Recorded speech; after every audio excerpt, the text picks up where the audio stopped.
अम्बेडकर जी जब लंदन में गए 12 नवंबर 1930 को जब प्रथम गोलमेज सभा हुई और उस सभा के अंदर बाबा साहब डॉक्टर भीमराव अंबेडकर ने अपने समाज के अधिकारों की बात की और उस अधिकारों की बात में अंग्रेजों ने स्वीकार की और जो इस देश के जो पूंजीपति लोग थे वे इसका विरोध किया।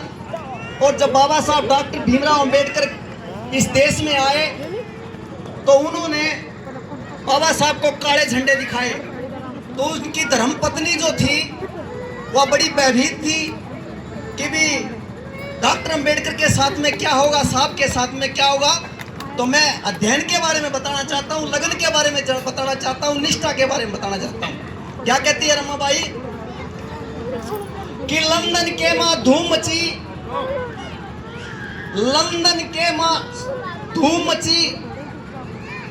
और उसी तरह से मैं उसी बात को फिर कहना चाहता हूं कि भी बाबा साहब डॉक्टर भीमराव अंबेडकर के बारे में ज्यों-ज्यों आप पढ़ोगे, ज्यों-ज्यों आप पढ़ोगे, ज्यों-ज्यों आगे बात बढ़ती जाएगी, कोई अंत नहीं होगा। बाबा साहब अंबेडकर की ऐसी कोई बात नहीं है।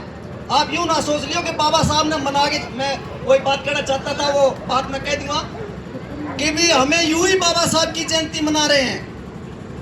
बड़े बड़े विद्वान, जो बड़े बड़े शंकराचार्य, जो हजारों साल से इस देश में इस समाज की वो व्यवस्था थी, वे पानी नहीं पी सकते थे, वे सड़कों पर चल नहीं सकते थे, वे कहीं छांव में नहीं बैठ सकते थे। हजारों साल की व्यवस्था काट करके और बाबा साहब अंबेडकर आज दुनिया में मानने जा रहे हैं। उस टाइम में इतने इतने बड़े विद्वान होते थे, उनकी तुत्ती बोलती थी इस देश में कि भारत के संविधान निर्माता कर दिए वीर कमाल तने और मनु के बंधन तोड़ दिए धन धन भीमा बाई के लाल तने।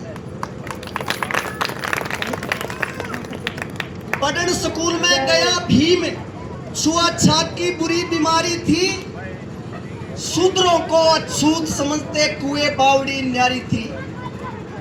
मैल नारी पैरों की जूती समझा करते, पैरों की जूती समझा करते, दुखिया सारी नारी थी।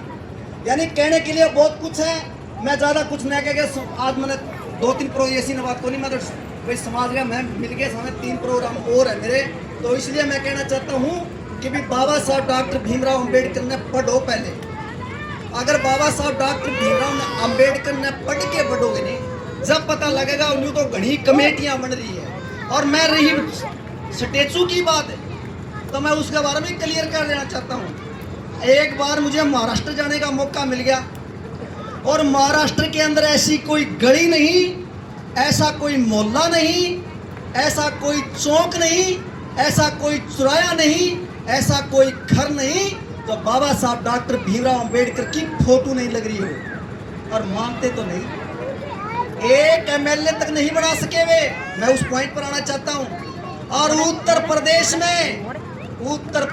में बाबा साहब को मानने वाले राज का रस चखे देख लिया लोगों ने। इसलिए बाबा साहब को मानो, बाबा साहब को समझो भी, और खास करके अपने बच्चों को संस्कार दो कि भी बाबा साहब अंबेडकर ये थे, कबीर साहब ये थे, रविदास ये थे, महात्मा ज्योतिराव फुले ये थे, पेरियार रामास्वामी नायकर ये थे, गुरु नारायणा ये से, गुरु नानक देव ये थे। कई भाई अंदर नहीं, भाई मैं नाम बताना रहे है कौन है। क्यों? हमने इस बात का अध्ययन किया है, अध्ययन किया है। इसलिए बुजुर्गों, मेरे नौजवान साथियों, मेरी माता और बहनों, आज ये पल्ले गांठ बांध लो कि हमने बाबा साहब डॉक्टर भीमराव अंबेडकर की बात को मान करके हम बाबा साहब का मान सम्मान करेंगे और अपने बच्चों को भी बाबा साहब डॉक्टर भीमराव अंबेडकर की शिक्षा देने का काम करेंगे। अगर बाबा साहब डॉक्टर अंबेडकर की शिक्षा आपको नहीं मिली तो पश्चिमी देश की शिक्षा ऐसी होगी, इस देश का सत्यानाश करने में तुल्य। मैं ज्यादा नहीं कहता हूँ इन शब्दों से।